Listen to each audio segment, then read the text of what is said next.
Hello everyone, welcome to daily chores. तो यहाँ पे क्या मैं पढ़ रही थी ऑब्वियस है कि अभी एग्ज़ाम चल रहा तो पढ़ ही रहे अपन।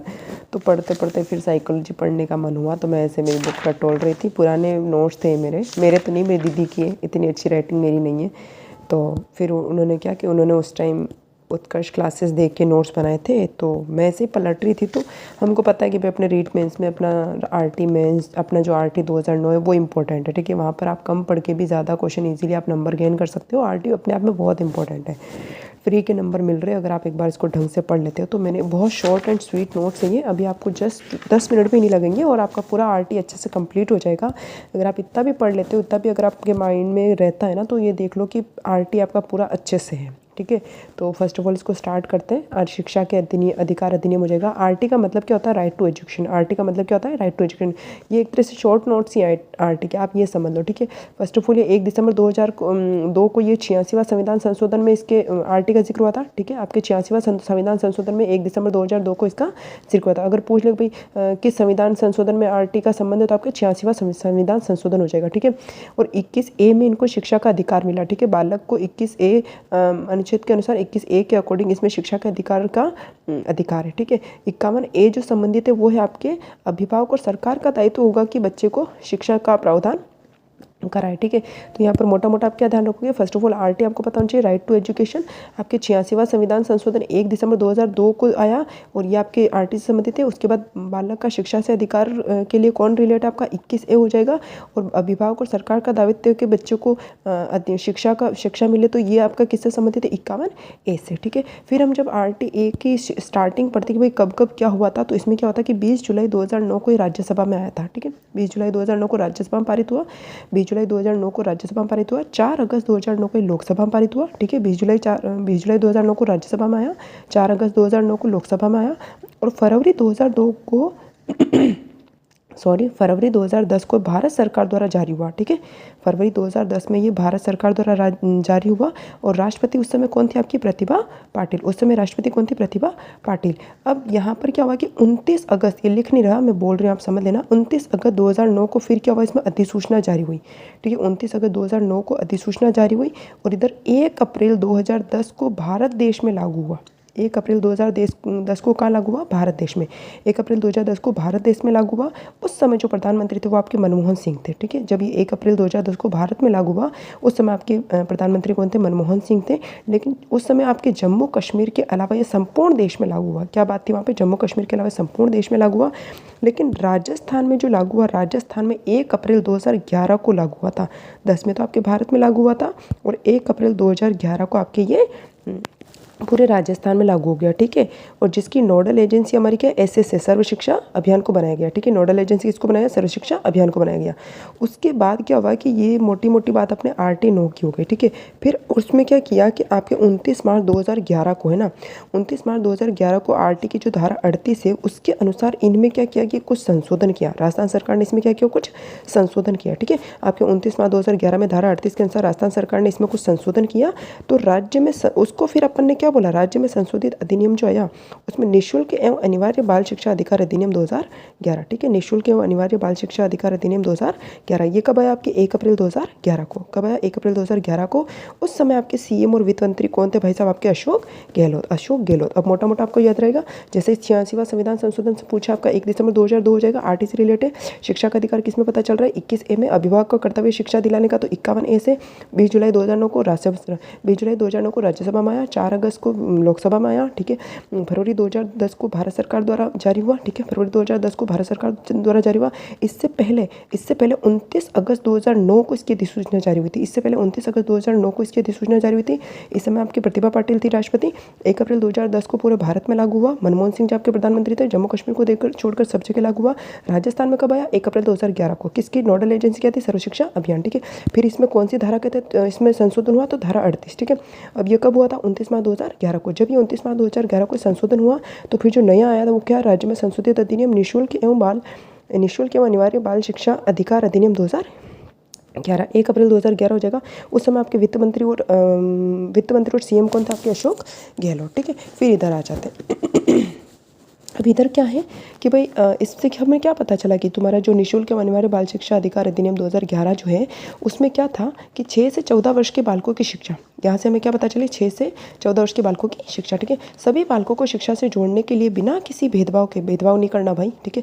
जो प्रत्येक बालकों का प्राथमिक शिक्षा के लिए तो 1 किलोमीटर, प्राथमिक शिक्षा के लिए 1 किलोमीटर, प्राथमिक शिक्षा के लिए 1 किलोमीटर और उच्च प्राथमिक शिक्षा के लिए 3 किलोमीटर की अधिकतम दूरी पर उपलब्ध कराई जाएगी। क्या कराई जाएगी? विद्यालय, ठीक है। जो विद्यालय है ना, प्राथमिक शिक्षा आपके छोटे बच्चों के लिए तो 1 से लेकर 5वीं तक जो है उनके लिए तो आपका 1 किलोमीटर करवाया जाएगा और उच्च प्राथमिक 6ठी से लेकर 8वीं तक आपका 3 किलोमीटर की अधिकतम दूरी की जाएगी, ठीक है। जब आप आरटी को ढंग से पढ़ते हो तो इसमें 7 धाराएं और 7 अध्याय 38 धाराएं और 1 अनुसूची होती है, ठीक है। 7 अध्याय 38 धाराएं और 1 अनुसूची होती है। पहले एक बार मैं पूरा पढ़ा दूँ, फिर ये 7 अध्याय कैसे चुटकियों में आप याद रख सकते हो ये भी मैं बताऊँगी, ठीक है। जैसे विशेष, अब विशेष इसमें क्या स्पेशल, शिक्षक छात्र का अनुपात आपको पता होना चाहिए। प्राथमिक स्तर पर आपका जो छात्र शिक्षक का अनुपात होता है वो 40:1 होता है। प्राथमिक स्तर पर कितना होता है? 40:1 होता है। प्राथमिक स्तर पर कितना होता है? 40:1 होता है। लेकिन उच्च प्राथमिक स्तर पर 35:1 होगा। कितना होगा? 35:1 होगा। प्राथमिक स्तर पे तो 40:1 होगा, लेकिन उच्च प्राथमिक स्तर पे आपका शिक्षक अनुपात कितना, छात्र शिक्षक अनुपात कितना होगा? 35:1 होगा। जो प्राथमिक विद्यालय हैं उसमें आपके प्रति सत्र जो है 200 दिन की स्टडी चलेगी, ठीक है। पढ़ाई के दिनों की संख्या कितनी होगी? 200 होगी। प्राथमिक विद्यालय में आपके 200 दिन प्रति सत्र, ठीक है, 200 दिन प्रति सत्र चलेंगे। लेकिन उच्च प्राथमिक विद्यालय में 220 दिन प्रति सत्र चलेंगे। अभी मैं धीरे इसलिए बोल रही हूँ क्योंकि अभी सुबह के कितने बज रहे भाई? हाँ, अब 5 बजने वाले हैं ना, अभी 5 बजने वाले हैं, सब सो रहे हैं तो फिर नीचे कहीं आवाज़ नहीं चली जाए इसलिए, ठीक है। प्राथमिक विद्यालय आपका 200 दिन प्रति सत्र हो जाएगा। प्राथमिक विद्यालय 200 दिन प्रति सत्र हो जाएगा, जबकि उच्च प्राथमिक विद्यालय आपका 220 दिन प्रति सत्र हो जाएगा, ठीक है। उसके बाद क्या याद रखना है कि प्राथमिक विद्यालय एक सत्र में 800, ध्यान से सुना भाई, प्राथमिक सत्र विद्यालय एक सत्र में 800 तथा उच्च प्राथमिक विद्यालय एक सत्र में 1000 कालांश आयोजित करेंगे। कितने करेंगे? 1000 कालांश आयोजित करेंगे। तो प्रति सप्ताह एक शिक्षक के लिए 45 घंटे निर्धारण, तैयारी व शिक्षण के लिए हैं।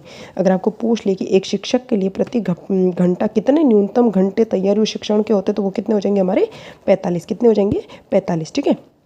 अब एक बार मैं वापस बता देती हूँ, ये तो तुमने देख लिया 6 से 14 वर्ष बालकों की शिक्षा, ठीक है। फिर एक बार बताओ, प्राथमिक शिक्षा 1 किलोमीटर की दूरी पर, उच्च प्राथमिक शिक्षा 3 किलोमीटर की दूरी पर। आरटी में 7 अध्याय 38 धारा 1 अनुसूची है, ठीक है। छात्र शिक्षक के अनुपात की बात करें तो प्राथमिक स्तर पर तो आपका 40:1 होता है, उच्च प्राथमिक स्तर पर 35:1 होता है। विद्यालय की बात करें तो इसमें प्राथमिक विद्यालय में आपके 200 दिन प्रति सत्र पढ़ाई चलेगी और उच्च प्राथमिक आपके 220 दिन चलेगी, ठीक है। तो इसमें पूरे साल की अगर बात करें तो इसमें 800 हो जाएगा, इसमें 800 कालांश हो जाएंगे, इसमें आपके 1000 कालांश हो जाएंगे, ठीक है। आपके प्राथमिक विद्यालय में 800 कालांश हो जाएंगे, इसमें 1000 कालांश हो जाएंगे और प्रति सप्ताह अगर न्यूनतम पढ़ाई घंटे कितना होना चाहिए तो आपके 45 घंटे, ठीक है। आरटी 2009 की प्रमुख धाराएं, अब ये इंपॉर्टेंट है। धाराएं में क्या है?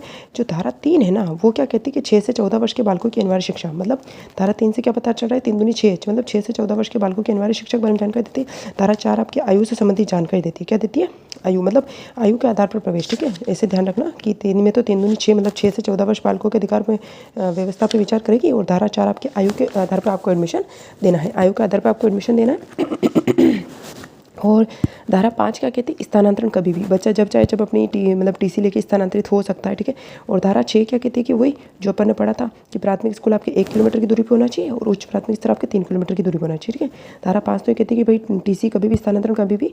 और धारा 6 कहती है कि प्राथमिक दूरी 1 किलोमीटर होनी चाहिए और उच्च प्राथमिक आपके 3 किलोमीटर की दूरी पर होनी चाहिए। धारा 10 अपने को पता है माता पिता का कर्तव्य है कि भाई तुम इसको बच्चों को शिक्षा से जोड़ो, ठीक है। ये पेरेंट्स और संरक्षक का दायित्व अपन जानते हैं सब। और धारा 12 जो है ना वो इंपॉर्टेंट है, इसको ध्यान कैसे रखना है? जैसे धारा 12 बारदूनी क्या होता है? 24, 24 में 1 जोड़ा 25, मतलब 25% सीटें जो होती है वो गरीब बालकों के लिए आरक्षण के लिए तय है, ऐसे ध्यान रखना, ठीक है। धारा 12 आती है 12 दूनी 24, 24 में 1 जोड़ा 25, मतलब 25% सीटें जो होती है गरीब परिवारों के लिए उसमें आरक्षण तय है। 13 की बात करें तो प्राइवेट स्कूल में लिए जाने वाले डोनेशन एवं किसी भी प्रकार का शुल्क पर पाबंदी, ठीक है। जो प्राइवेट स्कूल है वहाँ पर आपको शुल्क, डोनेशन पर पाबंदी होती है, ठीक है। प्राइवेट स्कूल में जो डोनेशन आप देते हो अव्यवहारिक शुल्क पर, उस पर पाबंदी, ठीक है। धारा 13 में आपके प्राइवेट स्कूल में डोनेशन और जो अव्यवहारिक शुल्क पर पाबंदी, ठीक है। अब धारा 17 आते ही दिमाग में खतरा आना चाहिए। क्या आना चाहिए? 17 आते ही दिमाग में खतरा आना चाहिए। खतरा का मतलब एक क्या है कि आप बच्चे को किसी भी प्रकार का शारीरिक दंड नहीं दे सकते हो, ठीक है। धारा 17 आते ही दिमाग में खतरा आना चाहिए। खतरा क्यों है कि बच्चों को अगर तुमने हाथ लगा दिया तो ये खतरा तुम्हारे सिर पर मंडराएगा फिर, ठीक है। आगे चलेंगे, धारा 21 में आपका एसएमसी का गठन दे रखा है। एसएमसी का गठन दे रखा है जिसमें 75% आपके सदस्य होते हैं, 50% आपकी महिलाएं होती हैं और इसमें अध्यक्ष होता है वो अभिभावक होता है, ठीक है। अध्यक्ष कौन होगा भाई? अभिभावक होगा। अध्यक्ष कौन होगा? अभिभावक होगा। धारा 23 आपको क्या बताती है? शिक्षक की योग्यता निर्धारित करती है। धारा 23 क्या करती है? आपके शिक्षक की योग्यता निर्धारित करती है, पात्रता परीक्षा का आयोजन होता है। और धारा 24 आपके यहाँ पे तो देखो योग्यता का निर्धारण करती है, 23 में तो आप उसकी योग्यता निर्धारित कर रहे हो और 24 में आप उसके दायित्व बता रहे हो, है ना, शिक्षक के दायित्व बता रहे हो। 23 में तो आप योग्यता निर्धारित कर रहे हो और 24 में आप उसके दायित्व बता रहे हो, ठीक है। इधर आ जाओ, फिर धारा 28 में प्राइवेट ट्यूशन नहीं करेगा, ठीक है, प्राइवेट ट्यूशन नहीं करेगा। यहाँ पे क्या देखो मैंने एक चीज़ ऐड कर रखी है, उधर हम जनरली तो आरटी में अपन वो जो उम्र होती है बच्चों की वो क्या दे रखी है कि 6 से 14, लेकिन अगर बच्चा दिव्यांग है तो उनके लिए आपके 6 से 18 वर्ष होती है निःशुल्क, ठीक है। तो यहाँ पे धारा 28 में आप प्राइवेट ट्यूशन नहीं करेगा, ठीक है, शिक्षक प्राइवेट ट्यूशन नहीं ले सकेगा। और 29 में क्या पता चलता है कि पाठ्यक्रम बालक के सर्वांगीण विकास से संबंधित है। धारा 29 किससे संबंधित है? पाठ्यक्रम बालक के सर्वांगीण विकास से संबंधित होना चाहिए। धारा 30 में आप 8वीं बोर्ड की अनिवार्यता समाप्त। धारा 30 में आपकी क्या हो जाएगी? 8वीं बोर्ड की अनिवार्यता समाप्त कर दी। धारा 30 में 8वीं बोर्ड की अनिवार्यता समाप्त कर दी। धारा 30 में 8वीं बोर्ड की अनिवार्यता समाप्त कर दी। और धारा 38 इंपॉर्टेंट है भाई, बहुत इंपॉर्टेंट है धारा 38, है ना, क्योंकि धारा 38 के द्वारा ही वहाँ पे आरटी 2009 में संशोधन करके आरटी 2011 आया है ना। तो धारा 38 में आपके राज्यों को संशोधन का अधिकार, ठीक है, राज्यों को क्या है? संशोधन का अधिकार है, राज्यों को संशोधन का अधिकार है। यहाँ पर ये 2 धाराएं मुझे इंपॉर्टेंट लगी इसलिए मैंने यहाँ पे लिख दी कि धारा 26 क्या कहती है कि रिक्तियाँ भरना, ठीक है, विद्यालय में अगर शिक्षक की अगर रिक्तियाँ ज़्यादा ही है तो उन रिक्तियों को भरना। तो धारा 26 किससे संबंधित है? रिक्तियों से संबंधित है। और धारा 16 क्या कहती है कि आप बच्चे को 1 से लेकर 8 तक फेल नहीं कर सकते और मुक्त शिक्षा का प्रावधान भी आपके धारा 16 से ही जुड़ा हुआ है, ठीक है। तो धारा 26 आपकी रिक्तियाँ भरना और धारा 16 क्या है? मुक्त शिक्षा को आपकी धारा 16 से रिलेटेड है। तो इस तरीके से ये अपना आरटी, देखो मैंने 10 मिनट की कहा था ना, ये तो थोड़ा सा मैं स्टार्टिंग में बोल रही थी, 1-2 मिनट उधर काउंट हो गया था, इसलिए बाकी ये देखो पूरा ये वापस मैं एक बार रिवीजन करा देती हूँ। 86 और आपके 21A में शिक्षा का अधिकार, 51A में आपके अभिभावक और शिक्षा सरकार का दायित्व कि भाई इसको शिक्षा दिलाओ। 20 जुलाई को राज्यसभा में आया, 4 अगस्त को आपके लोकसभा में आया, फिर आपके 29 अगस्त को क्या हुआ कि अधिसूचना जारी हुई, 2010 को भारत सरकार द्वारा में आया, प्रतिभा पाटिल राष्ट्रपति थी, 1 अप्रैल को भारत में देश में लागू हुआ, मनमोहन सिंह जी आपके प्रधानमंत्री थे, जम्मू कश्मीर के अलावा संपूर्ण देश में लागू हुआ। राजस्थान में कब आया? 1 अप्रैल 2011 को आया, नोडल एजेंसी क्या थी? सर्व शिक्षा अभियान थी। 38 धारा के अकॉर्डिंग संशोधन हुआ, कब हुआ? 29 मार्च 2011 को हुआ। फिर निःशुल्क अनिवार्य बाल शिक्षा की 2011 है, कब आई? 1 अप्रैल 2011 को। उस समय सीएम और वित्त मंत्री कौन थे? अशोक गहलोत थे। फिर इधर आ जाओ, 6 से 14 वर्ष बालकों की शिक्षा, ठीक है। इसमें और क्या था कि प्राथमिक शिक्षा 1 किलोमीटर पर, उच्च प्राथमिक शिक्षा 3 किलोमीटर पर, ठीक है। आपकी प्राथमिक शिक्षा में 40 से अनुपात होना चाहिए, उच्च प्राथमिक में 35 से होना चाहिए। प्राथमिक शिक्षा में प्राथमिक विद्यालय में 200 दिन पढ़ाई के दिनों की संख्या और इसमें उच्च प्राथमिक में आपके 220 प्रतिदिन प्रतिशत, ठीक है। प्राथमिक कम से कम इसमें जो प्राथमिक विद्यालय के लिए एक सत्र में 800 तथा उच्च प्राथमिक में आपके 1000 कालेज आयोजित करेंगे, ठीक है। प्रति सप्ताह एक शिक्षक को न्यूनतम 45 घंटे दिए जाते हैं, ठीक है, निर्धारण कर दिए जाते हैं। आरटी 2009 की 3 में तो पता चलता है 6 से 14 वर्ष की आयु, 4 में पता चलता है कि आयु के आधार पर एडमिशन, और 5 में आप स्थानांतरण कभी भी ले सकते हो। 6 में आपकी 1 किलोमीटर की दूरी पर प्राथमिक, 3 किलोमीटर की दूरी पर उच्च प्राथमिक। 10 में आप माता पिता का कर्तव्य कि भाई आप इसको ये दायित्व आपका कि आप विद्यालय को बच्चों को विद्यालय से जोड़ो, ठीक है। धारा 12 बारदून 24 में एक जोड़ा 25, मतलब 25% सीटें आपके आरक्षण गरीब परिवार के लिए। 13 की बात आती है, 13 में आप प्राइवेट स्कूल वाले कोई भी डोनेशन या अव्यवहारिक शुल्क नहीं ले सकते। 17 में खतरा, जैसे ही बच्चे को मारा तुम्हारे ऊपर खतरा आ जाएगा, ठीक है, शारीरिक दंड नहीं दिया जाएगा। 21 में आपके एसएमसी का गठन होगा। 23 में आपके शिक्षक की योग्यता, ठीक है, 23 में योग्यता और 24 में कर्तव्य। 23 में शिक्षक की योग्यता, 24 में कर्तव्य। 23 में योग्यता, 24 में कर्तव्य। इधर आ जाओ। और 28 में प्राइवेट ट्यूशन, नहीं, प्राइवेट ट्यूशन नहीं लेना है। 29 में आपके पाठ्यक्रम का सर्वांगीण विकास होना चाहिए। और 38 में आप बच्चे को अनिवार्यता, बोर्ड अनिवार्यता समाप्त कर दी। 30 में आपकी बोर्ड अनिवार्यता समाप्त कर दी। 38 में आप संशोधन कर सकते हो। 26 में रिक्तियाँ भरनी है। 16 में मुफ्त शिक्षा देनी है, ठीक है। अब ये क्या था कि अब जैसे ये यहाँ पे ध्यान दो, है ना, ये वो गौरव सर की बुक का ही है। तो इसमें क्या इन्होंने ऐसा लिख रखा, तो अब ये अभी देखो ऐसे पढ़ोगे तो ऐसे तुम पढ़ोगे ना तो ऐसे याद करते ही रहोगे। मैंने इसको कैसे याद किया? सबसे पहले मैंने 1 में प्रवेश लिया, प्रवेश लेते मैं निःशुल्क हो गई। निःशुल्क होने के बाद हम सरकार और माता पिता के साथ विद्यालय गए। विद्यालय जाते वहाँ पर प्रारंभिक शिक्षा ली। प्रारंभिक शिक्षा ली तो मुझे मतलब बाल अधिकारों के बारे में पता चला। बाल अधिकारों के बारे में पता चलता ही प्रकीर्ण हो गए, ठीक है। तो ऐसे याद रखना, दिमाग में से एक कहानी बनाना कि प्रवेश लिया, है ना, आपने प्रवेश लिया, आप स्कूल जा रहे हो, स्कूल में आपने प्रवेश लिया, प्रवेश लेते आप निःशुल्क हो गए। निःशुल्क होते फिर आपके सरकार और माता पिता के साथ आप अपना एडमिशन कराने चले गए। कहाँ चले गए एडमिशन कराने? विद्यालय गए। तो विद्यालय जाते वहाँ से आपने प्रारंभिक शिक्षा ली। प्रारंभिक शिक्षा लेते आपको पता चला कि बाल अधिकार क्या होते हैं। बाल अधिकार पता चलते आप प्रकीर्ण हो गए, है ना। 7 धारा हो गए ना। एक बार वापस देखो, प्रवेश लिया, प्रवेश लेते तुम क्या हो गए? निःशुल्क हो गए। निःशुल्क हो गए तो भाई सरकार और माता पिता के साथ तुम विद्यालय गए, है ना। सरकार और माता पिता के साथ कहाँ गए? विद्यालय गए। विद्यालय जाते हो तुमने क्या ली? प्रारंभिक शिक्षा ली। प्रारंभिक शिक्षा लेते क्या तुम्हें बाल अधिकारों के बारे में पता चला। बाल अधिकारों के बारे में पता चलते तुम क्या हो गए? प्रकीर्ण हो गए। बाल अधिकारों के बारे में पता चलते तुम क्या हो गए? प्रकीर्ण हो गए। तो इस तरीके से तुम ऐसे सोच के याद कर लेना। और एक इंपॉर्टेंट इसमें ये कि इसमें जो सबसे छोटा अध्याय है ना वो आपका पहला अध्याय है। सबसे छोटा अध्याय आपका पहला अध्याय है और सबसे बड़ा अध्याय जो आपका चौथा अध्याय है। ठीक है, सबसे छोटा अध्याय आपका पहला अध्याय है और सबसे बड़ा अध्याय जो आपका कौन है, चौथा अध्याय है। और ये सबकी धाराएं कौन सी धारा इसमें इंक्लूड हो रही है वो सब दे रखा है इधर। ठीक है, तो इस तरीके से ये आरटी आपका 15 मिनट में पूरा कंप्लीट होता है। इसको ढंग से पढ़ लेना, क्वेश्चन गलत होने की संभावना 99% ख़त्म हो जाएगी। ठीक है, सही बोला ना मैंने? हाँ, ओके। तो इस तरीके से ये आरटी ख़त्म होता है अपना। So have a good day, bye bye.